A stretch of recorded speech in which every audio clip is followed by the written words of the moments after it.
October 15, 1941. The State Defense Committee met in the Kremlin while Moscow burned documents in the streets below. Smoke rose from courtyards across the city as ministries, factories, and party offices fed papers into improvised furnaces. The smell of burning files mixed with autumn rain. Inside the meeting room, Joseph Stalin faced a question no Russian leader had confronted since 1812, whether to abandon Moscow to an invading army. The German Army Group Center had torn through the Soviet defenses west of the city. Mozhaisk had fallen. Kalinin to the north was in enemy hands. Wehrmacht units were advancing along multiple axes, some formations now 40 to 50 miles from the Kremlin. Soviet intelligence reported German soldiers could see Moscow's church spires through their binoculars on clear days. The question was no longer whether Moscow was threatened, but whether it could be held. Georgy Zhukov had arrived in Moscow 5 days earlier, on October 10th, summoned from the Leningrad front to take command of the Western Front defending the capital. He was 44 years old, a career soldier who had made his reputation crushing the Japanese at Khalkhin Gol in 1939. Stalin had asked him a direct question during their first meeting. "Are you sure we can hold Moscow?" Zhukov's answer would shape everything that followed. He told Stalin that Moscow could be defended, but only if he received immediate reinforcements from the Soviet Far East and Siberia. Stalin had looked at him for a long moment, then nodded. The reserves would come, but that was 5 days ago, when the situation was merely critical. Now, on October 15th, it had become catastrophic. The Mozhaisk defense line, the last prepared positions before Moscow, had been breached in multiple places. German tanks were pushing toward Mozhaisk itself from the west. The town of Kaluga to the southwest was threatened. Soviet units were falling back in disorder, some formations disintegrating entirely. Staff officers at Western Front headquarters worked through the night processing reports of broken units, encircled divisions, and collapsing sectors. The maps showed red arrows pointing at Moscow from 3 directions. The State Defense Committee meeting on October 15th produced a decision that would define the next 3 weeks. The government would evacuate. Foreign diplomats would go to Kuibyshev, 600 miles to the east on the Volga. The commissariats, the ministries that ran the Soviet state, would relocate there as well. Key factories would be dismantled and shipped east. The General Staff would prepare contingency plans for evacuating military headquarters. Even Lenin's embalmed body would be removed from its mausoleum on Red Square and sent to Tyumen in Siberia. The decision was made, the orders written, the trains prepared. But one question remained unresolved. Would Stalin himself leave Moscow? The meeting ended without a clear answer. Stalin told the committee he would decide in the next 24 hours. The generals and party officials filed out of the Kremlin into a city that was beginning to panic. October 16th dawned cold and gray. The panic that had been building beneath Moscow's surface broke through. Word had spread somehow that the government was evacuating. People saw the smoke from burning documents. They heard the trains being loaded at night. They noticed the sudden absence of certain officials. By mid-morning, the city was in chaos. Crowds mobbed the railway stations, fighting for space on trains heading east. Looters smashed shop windows on central streets. Some party officials, the ones who had been loudest in their denunciations of cowardice and defeatism, were seen fleeing the city with their families and belongings. NKVD units struggled to maintain order. This was the day that would be remembered as the Moscow Panic, when the Soviet capital came closest to complete breakdown. At Western Front headquarters, Zhukov worked the phones, trying to assemble a coherent defense from the fragments of broken units falling back toward the city. He had been promised reserves, divisions being rushed west from Siberia and the Far East, but they would take time to arrive. In the meantime, he had to hold with what he had. Exhausted units, depleted divisions, and the remnants of formations that had been fighting since June. His chief of staff, Vasilevsky, coordinated the placement of the arriving units as they detrained at Moscow's eastern stations. Every division mattered. Every regiment had to be positioned where it could do the most good. There was no margin for error. Konstantin Rokossovsky commanded the 16th Army on the northern sector of the Moscow defenses. He was 44, a cavalry officer who had survived the purges of 1937 and 38 by spending time in prison before being released and reinstated. His army held a critical sector near Volokholamsk, directly in the path of German armored divisions driving on Moscow from the northwest. He had received Zhukov's orders: hold at all costs. No retreat without authorization. The army would defend its positions or die in them. Rokossovsky understood what this meant. He also understood what it meant that these orders were coming from Zhukov, who had just arrived from Leningrad, where he had organized a defense that had held against everything the Germans threw at it. If Zhukov believed Moscow could be defended, perhaps it could. But on October 16th, with the city in panic and the government evacuating, that belief was being tested. Rokossovsky's units reported German tanks probing their positions. The enemy was feeling for weak spots, looking for gaps to exploit. His soldiers could hear the sound of fighting from units to their west, the units that were supposed to be in front of them but were being pushed back or overrun. The 16th Army was becoming the front line by default as the positions ahead of them collapsed. Alexander Vasilevsky, Deputy Chief of the General Staff, worked in the Kremlin coordinating the movement of reserves toward Moscow. He was 45, a former Tsarist officer who had joined the Red Army in 1919 and risen through staff positions. His job was to track every division, every regiment, every battalion that could be scraped together and sent to Zhukov. The reserves coming from the Far East were the key. Stalin had made the decision to strip forces from the border with Japan based on intelligence that the Japanese would not attack in the north. That intelligence had better be correct, because those divisions were Moscow's last hope. Vasilevsky worked with railway officials to prioritize military trains, to speed the movement of troops westward, to get fighting units to the front as quickly as possible. On October 16th, as the city panicked around him, Vasilevsky received reports that some of the trains carrying evacuees east were being mobbed at stations, that officials were commandeering railway cars meant for military equipment, that the evacuation was creating chaos on the rail network. He called the NKVD, called the Railway Commissariat, called anyone who could restore order. The reserves had to get through. Nothing else mattered. Boris Shaposhnikov, Chief of the General Staff, was 58, an old Tsarist officer who had served in the First World War and joined the Bolsheviks afterward. He was one of the few senior officers Stalin seemed to trust completely, perhaps because Shaposhnikov was a planner, not a field commander, and therefore less threatening. On October 16th, Shaposhnikov's job was to prepare contingency plans for every possibility, including the fall of Moscow.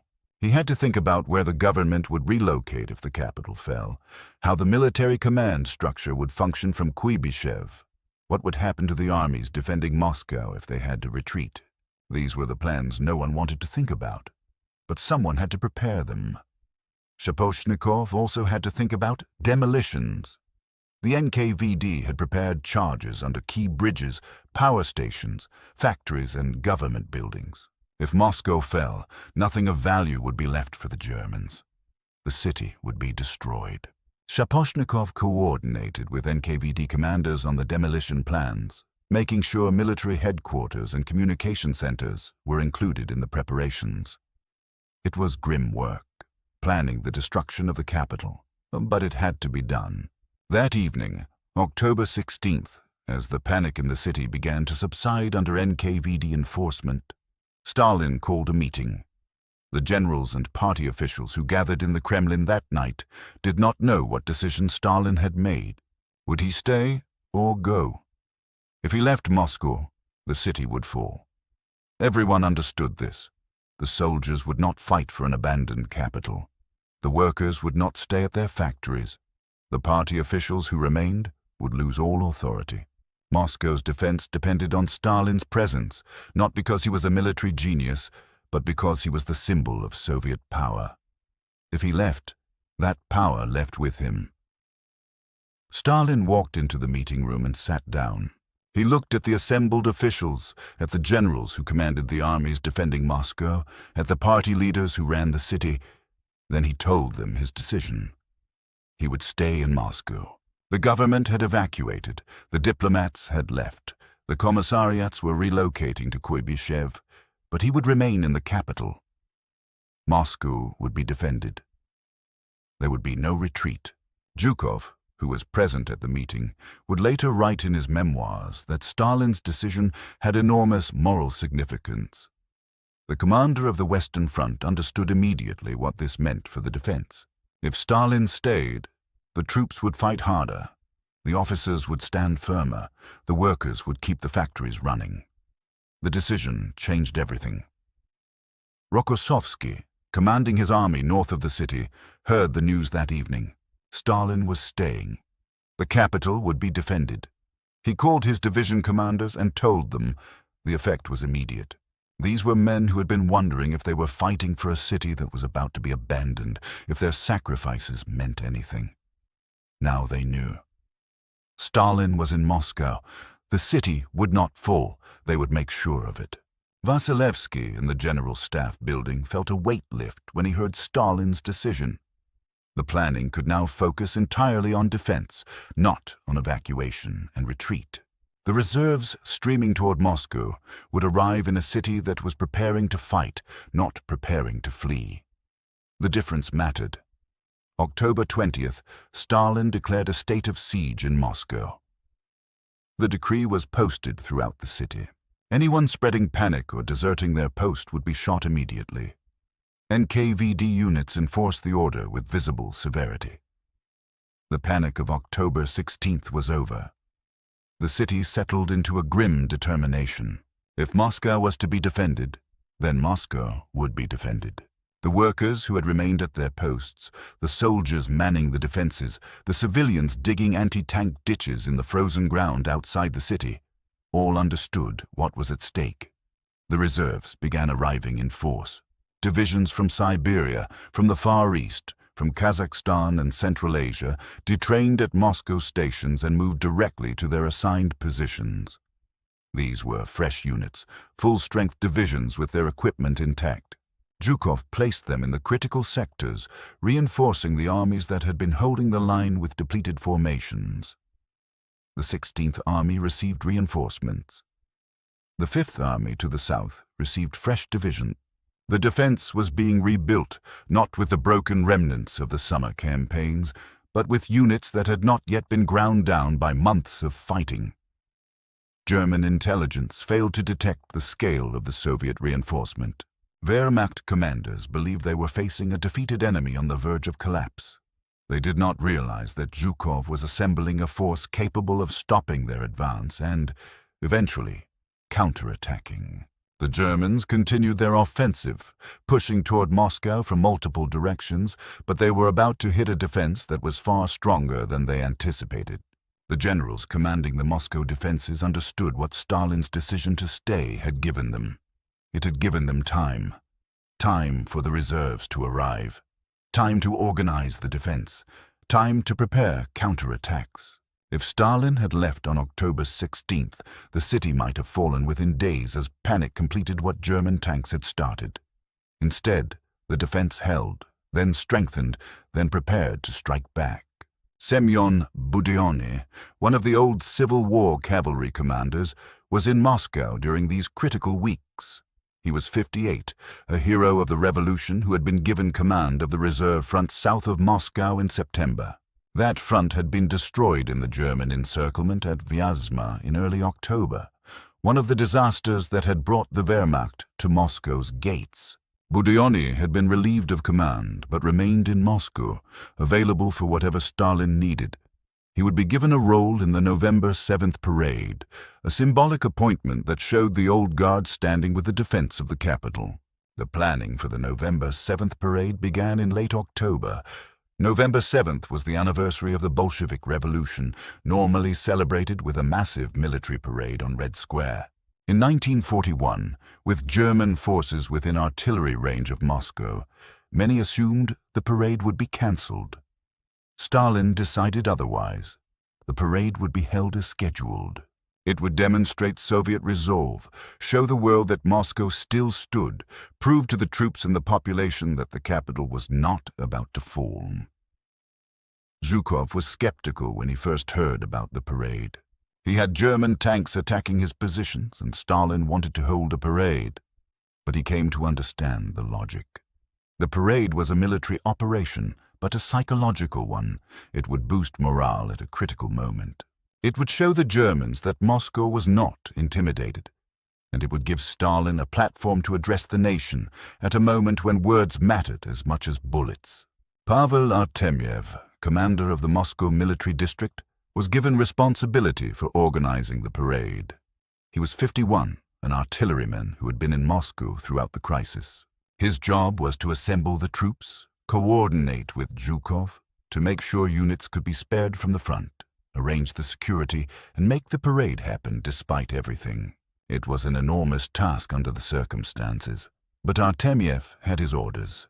The parade would include troops from the Moscow garrison, cadets from military schools, and units being rushed to the front. The symbolism was deliberate. Soldiers would march across Red Square and continue marching west, directly into battle. The parade was not a break from the war, it was part of the war. Security was a major concern. German aircraft could attack the parade. German artillery, if it got close enough, could shell Red Square. Soviet air defenses were reinforced around central Moscow. Fighter patrols were increased. Anti-aircraft batteries were positioned to protect the parade route. The NKVD swept the area for saboteurs and spies. Nothing could be allowed to disrupt the parade. On November 6th, the day before the parade, Stalin gave a speech in the Mayakovskaya metro station. The speech was to party officials and military commanders, delivered underground because of the threat of German bombing. Stalin spoke for 40 minutes, reviewing the military situation, acknowledging the difficulties, but expressing confidence in ultimate victory. He talked about the reserves that were arriving, about the strength of the Soviet rear, about the weakness of the German coalition. The speech was broadcast throughout the Soviet Union. It was Stalin's first major address since the German invasion began in June, and it signaled that the Soviet leadership was not panicking, not fleeing, not giving up. Zhukov attended the metro speech. He listened to Stalin outline the strategic situation, heard the Supreme Commander's assessment of German weaknesses and Soviet strengths.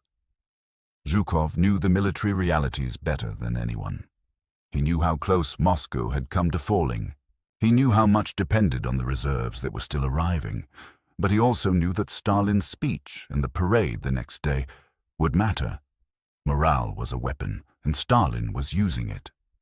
November 7th dawned cold and clear.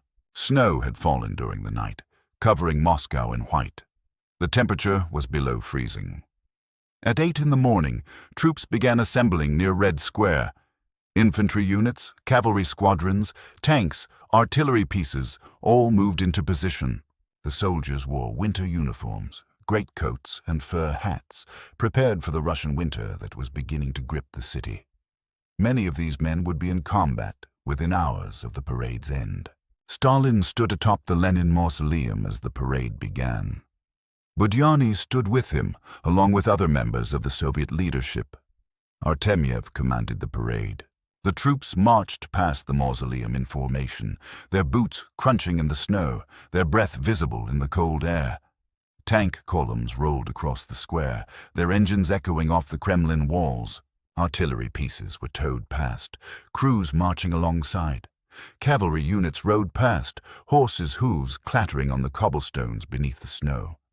The parade lasted 2 hours. Soviet newsreel cameras filmed it, capturing footage that would be shown in cinemas across the country and around the world.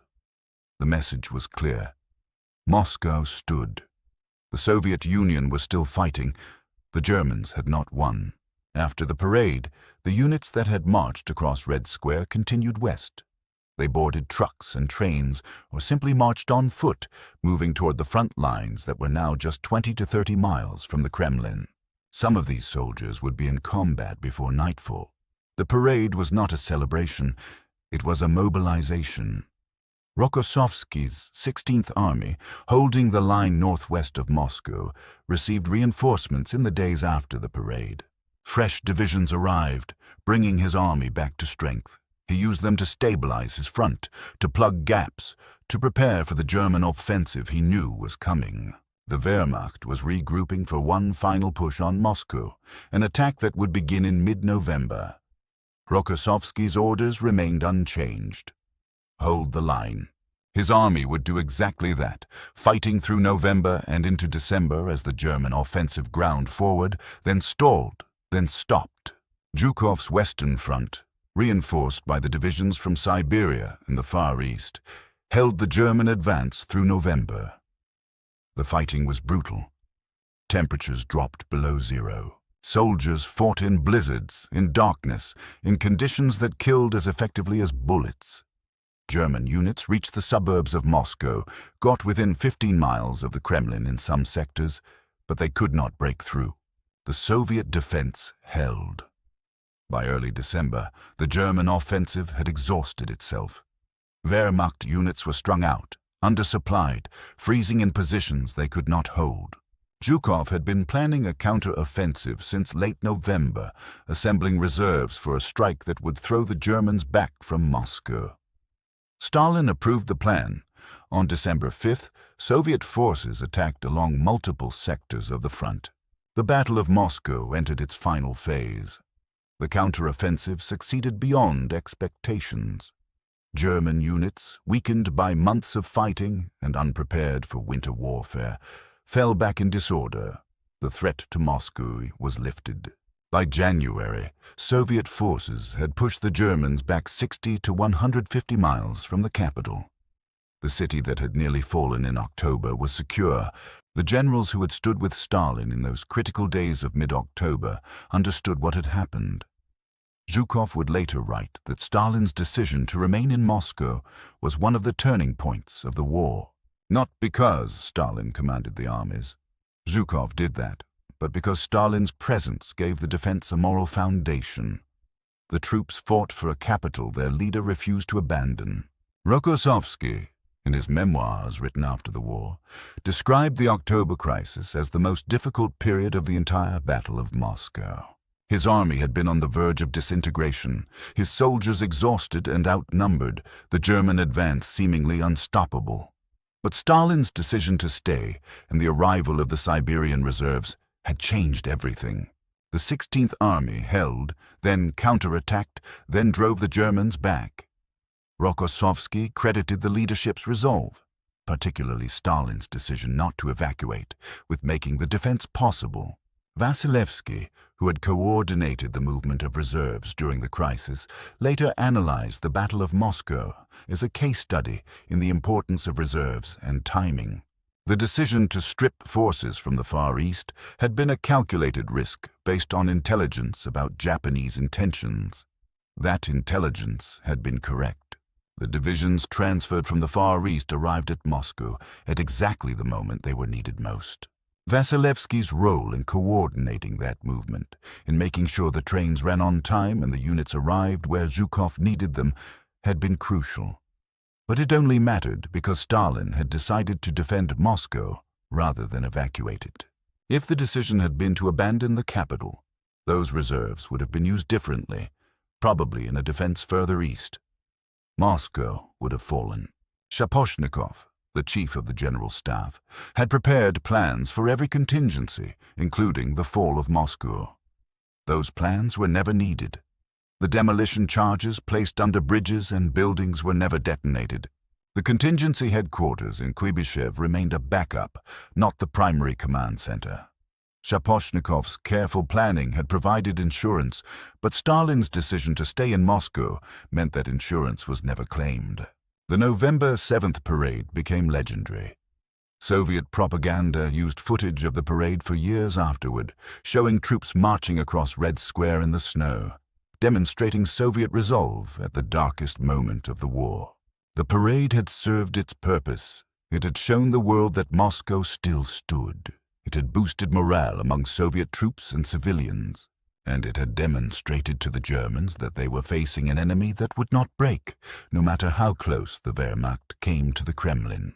The generals who commanded the Moscow defenses in October and November 1941 faced a crisis that could have destroyed the Soviet Union. German forces had broken through the last prepared defenses west of Moscow.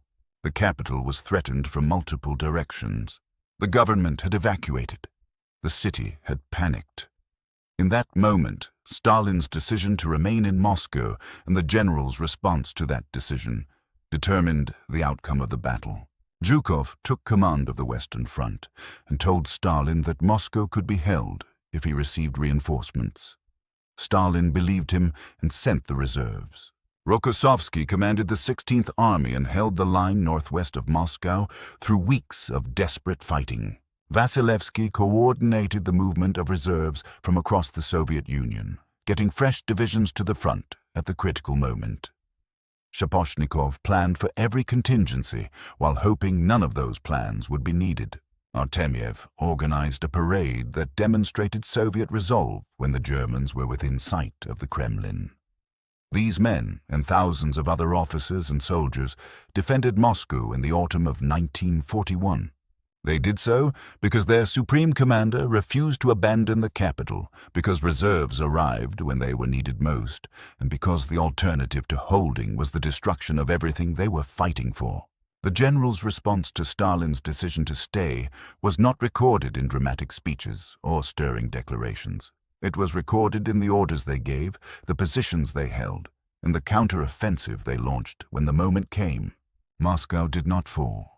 The Soviet Union survived, and the generals who commanded the defense knew that Stalin's decision to remain in the capital, made in those desperate days of mid-October when the city was burning documents and preparing for the worst, had made that survival possible.